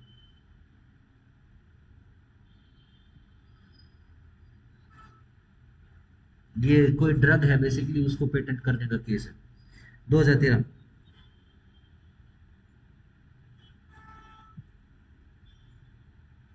ठीक है जी, नेक्स्ट केस लो, लिखो स्टार लगा लेना, Bajaj auto limited versus TVS motor company limited,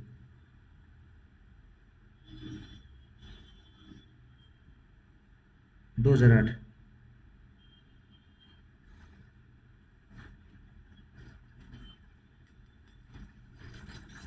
छोड़ दो बस इतना पर।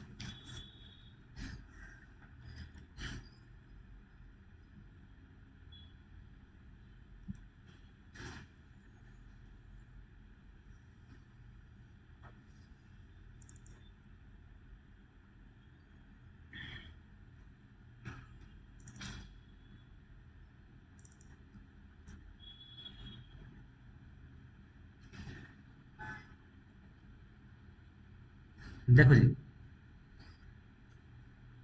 पेटेंट हो गया, law of patent, patentability, procedure for grant of patent हो गया, लिमिटेशंस हो गया, एक्सेप्शंस हो गया, इन्फ्रिंजमेंट एंड रेमेडीज हो गया। ठीक है जी। कल हम शुरू करेंगे बेसिकली कॉपीराइट से। ऐसे ही पूरा कॉपीराइट का निपटाएंगे, कल ही जो है लॉ ऑफ ट्रेडमार्क का निपटाएंगे, प्रोटेक्शन जियोग्राफी, यानी ये तो आपका कंप्लीट हो ही जाएगी। ठीक है ना, किसी भी सूरत में। ये कौन सा, आईपीआर वाला। फिर कौन कौन सा रह जाएगा आपका, 9 से शुरू हो जाएगा, आईटी एक्ट आ जाएगा, और साइबर क्राइम्स एंड पेनल्टी, वही आईटी एक्ट का ही बेसिकली। ठीक है, बेरक से कर लेंगे इसको। लेट से नेक्स्ट क्लास में, यानी मंडे को कंप्लीट होता है, ये मंडे को कंप्लीट हो जाएगा, कोई बात नहीं, वरना एक दिन लग जाएगा ट्यूसडे को। कल की क्लास नहीं लगती, ठीक है ना, मंडे की नहीं लगेगी। और जाना है वो, काम को निपटाने अपने। संडे की छुट्टी है, मंडे की संडे की छुट्टी, कल की छुट्टी है। मंडे को क्लास लगेगी तुम्हारी, मंडे को तुम्हारा वो, मंडे को पेपर है तुम्हारा। लेट से देखो, मेरे को जाना है बेसिकली, काम को निपटाने हैं, ठीक है ना, बच्चे मम्मा के छोड़ के आने हैं। लेट से अगर मैं फ्री हो गया 2-3 बजे तक, तो मैं बेसिकली आपको नोटिफिकेशन डाल दूंगा, ठीक है ना, लिंक वगैरह पहुंचा दूंगा, और लाइव क्लास लगा लेंगे, ठीक है ना। सिंपल है, तो तैयार रहना, एक्टिव रहना। अगर मैं फ्री हो गया शाम से पहले, तो लेट से आना जाना है, क्योंकि कई सारे काम निपटाने हैं, ठीक है। ले देके एक ही क्लास लगेगी बस। आपको तरीका पता लग गया है किस हिसाब से क्या क्या चीजें निपटानी है। मेरे पास देखो क्या कुछ पड़ा है इसका, कॉपीराइट के 1 2 3 पेज है। फिर ट्रेडमार्क आ जाएगा, फिर ट्रेडमार्क के कितने हैं, 1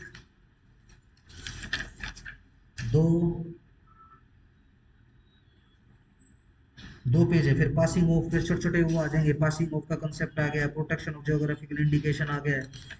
ठीक है जी, ये 1 घंटे की भी क्लास नहीं है आपकी, ठीक हो गया। फिर सीधा सिंपल अपन किस पे पूछ जाएंगे, आईटी एक्ट पे पूछ जाएंगे। आईटी एक्ट पे तो मेरे पर्सनल नोट्स हैं, मैं उसी में से करवा दूंगा, ठीक है ना। थोड़े से हैं, तो एक ले देकर एक ही क्लास लगेगी आपकी, एक क्लास के अंदर ये सारा का सारा निपट जाएगा, ठीक है। थोड़ा सा ध्यान रखना, आपको नोटिफिकेशन आएगा, थोड़ा सा ध्यान रखना, फिर उसके हिसाब से अपना क्लास लगेगा, वो भी सब्जेक्ट टू अगर मैं जल्दी फ्री हो गया कल, ठीक हो गया। चलो, सी